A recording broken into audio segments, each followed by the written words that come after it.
Hello there, guys and ghouls. Here we are at number 29 of the paranormal investigation stories. This paranormal investigation ghost hunt was undertaken at the Bowling Green Public House in Otley in West Yorkshire. Otley is a beautiful little market town just under the Chevin edge, and it is well worth a visit. It's a beautiful place to go to, so if you ever get the chance, and there's a wonderful vegetarian restaurant there called the Cheerful Chili. Go in, you will not be disappointed. The food is absolutely amazing. The Bowling Green pub is quite a large, sprawling pub. There's an area at the front which there are 2 rooms, and then the central part, which is very similar, I suppose, to a greenhouse with a vaulted roof of glass leading into another room where there's a bar.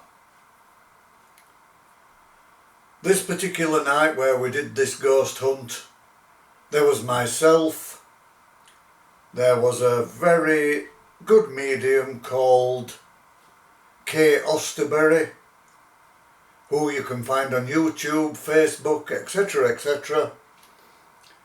And if you need a reading done, I would quite happily recommend Kay to try and make contact with. There was also another medium there that night who I have mentioned before, called Angelina, from Angelina's World, and unfortunately, as I have said before, as lovely as Angelina was, she also had the need to constantly be right. And if anyone disagreed with what she had to say, she wasn't very happy. I'll just leave it at that.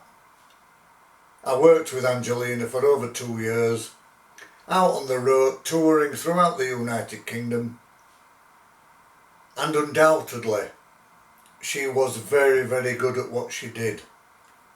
I can't take that away from her. But there was always an underlying thought that she thought she knew more than any other medium working at that particular time. Anyhow, back to the investigation. We had to wait till after midnight for the pub to close and for all the drunken people to leave. As I have said so many times before, drink and the spirit world do not work together well, as there are many odd occurrences where alcohol takes over and people just be silly. They act very silly. They become very loud, excuse me, and overconfident with regard to the spirit world, and the evening soon can descend into an absolute farce. While we were in the Bowling Green pub, we were told that the majority of the activity was found in the kitchen, which was up some stairs, along a corridor, and the kitchen was there. On entering the kitchen, both Angelina and Kay became aware of spirit presence. Kay felt the impression of an older lady, a more matronly type of lady, with the old pinafore on, kneading bread or making pastry, whatever she was doing. But she became aware of the spirit of this particular lady within the pub, within the kitchen. And Kay put it down to, again, being residual energy, which is the energy which is left behind. A kind of replay in time the human mind downloading images of a point in history, which, as we've said before, are held within these walls. The stone tape theory. Again, we've mentioned this before, but the silica within the concrete and the brick is where energy is recorded, where memories are recorded, just as in a videotape or a video cassette. I do realise that younger people probably won't understand what these tapes are, but the tape is created with silica, which is also in here, and that's why we believe in the stone tape theory. Angelina, on the other hand, became aware of a gentleman chef, not unlike Gordon Ramsay, I suppose, in many ways, because of the severity of his language, the coarseness of how he spoke to people, the anger which he gave out towards people who worked with him in the kitchen, the need for utter perfection in what he did, in serving the meals within the Bowling Green pub.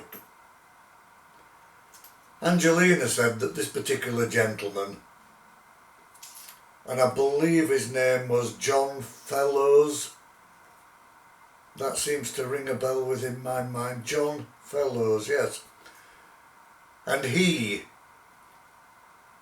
was grounded. Such was his role within the pub and his energy within the pub that he had remained there after his death. I seem to remember that he had died whilst in the kitchen one night preparing a meal, or preparing several meals for people, that he had collapsed with a heart attack and he had passed away. And such was his love of his job that he continued to be there long, even to this day, beyond his death. We had cameras set up downstairs in the main bar area, and there was one very interesting, very peculiar image that came out through one of the cameras. We had a camera that was set against a motion detector, and if the motion detector went off, the camera rapid fired between 10 to 12 pictures. And in this particular one, there was a gentleman walking past, which was like an exposed brick wall within the pub. And as the motion detector went off and the camera went click, click, click, click, click, the image of this gentleman appeared, walking. In each different frame of the camera, he was in a different position. And the strange thing about this particular image was that the wall was clearly visible through his body. His body was actually invisible. And had that been one of the investigation team, then clearly his body would have blocked out the wall. So we do believe that we caught a spirit on camera there, perhaps a regular from the pub. He wasn't a young man, he wasn't old, perhaps middle-aged. But he was actually seen, several different frames, and the wall was visible through his body, which was transparent. There was no getting around that.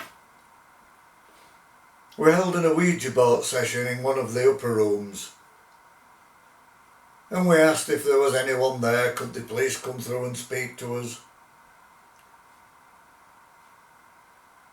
There were several dates came through where the planchette moved to dates such as 1962 or 1959, dates from many years ago now, and then it would spell out names. And it was interesting to note that the names which were spelled out, such as Elizabeth and Mary and Anne, were all suitable names for the dates that were being given. And a lot of these people apparently were regulars within the pub, and people who had passed away, and they were buried less than 150 yards away in the old parish church, which is another very interesting place if you would ever like to visit. I can't recommend Otley enough. It's a wonderful place. And as I say, the Chevin edge is just absolutely magical. There's allegedly there one of the most beautiful views in Britain, and I don't dispute that fact. It's a really stunning area to be. Anyway, back to the pub. We did a few EVP experiments. One of them was done by a lady who was a very close friend at the time, called Lindsay Rossetti. And she set up the EVP experiment in the area, which was very similar to a greenhouse. And during that EVP experiment, there were very, very clear words which people have come to expect so many times. "Why are you here?" was one of them. To which Lindsay replied, "We are here to discover the truth." And the reply to that became, "What truth?" And Lindsay said, "Is there life after death?" To which the EVP replied, "There is life after life." Which made us all think at the time that perhaps we don't die. Perhaps we just move from one life into another. As people have said so many times, you know, that people who are dying claim to see this very bright light, and they're always drawn to head towards this bright light. And we have wondered, is this just our spirit in a brand new body being pushed from another womb into a sterile operating delivery room, and that is the bright light we see? That we close our eyes in this life and instantly reopen them in the next life, which is obviously subject to thought and is very thought-provoking. It's a kind of, as the Catholics believe, there is a place called the Guff where spirits go who are waiting to be reborn. The Buddhists believe in a place called Bardo where spirits wait to be reborn. And perhaps, as the group REM once sang, "No time in the Bardo." Is this life just a continuation of the spirit that dwells within? The flesh dies, but we are built of energy. And as we have said before, energy cannot die. Energy continues, way beyond the need of this mortal body, this earthen vessel. This will return to the dust from which it came, yet the spirit will continue forever. And we have found, doing these ghost hunts, that time and time again we have found evidence for life after life. Not life after death itself, life after physical death, perhaps, but not spiritual death. Again, back to the Bowling Green pub. We held a séance, again, which had varying amounts of knowledge coming through. Names again of people, even street names within Otley. People who said, yes, we used to live on a place called Gay Lane. We lived at number 16 Gay Lane. and the bowling green was our regular pub. And Gay Lane, of course, exists. Gay Lane is on the road which leads up to the Chevin.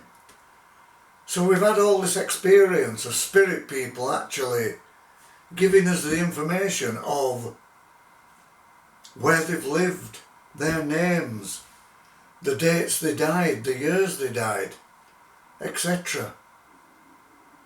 The investigation went on until the 5-6 o'clock in the morning, and we did find a lot of evidence to show to us as a group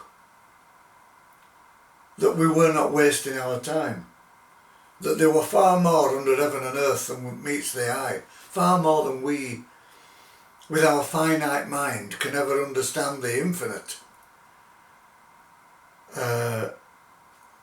And I really want to get back to doing more ghost hunts, because the older I get and the closer I get to the spirit world, the deeper my understanding becomes of, as I say, life after life. Anyhow, I will finish it again there. And again, I would recommend, if you ever get the chance, to go to Otley. It's an amazing little town, well worth the visit.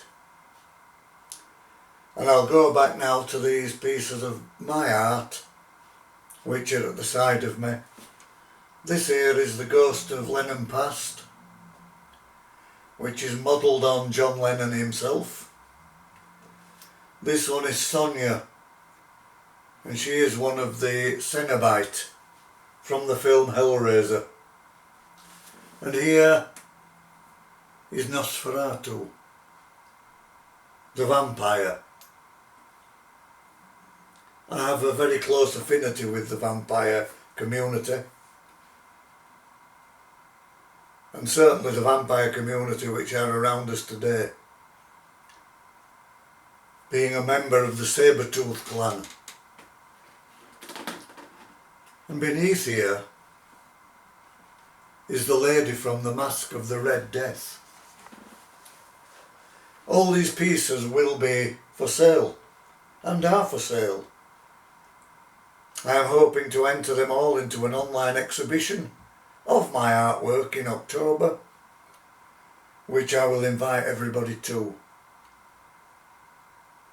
And I hope that you find them interesting and not too scary. Quite a few people have found them really frightening. But to me, they're just a part of my life now. Thank you once again for listening. Namaste, I say to you all. Please feel free to subscribe to this channel. Please feel free to leave a comment. If there's anything else that you'd like to know, any questions about the paranormal, if I am able to answer them, then I will gladly do so.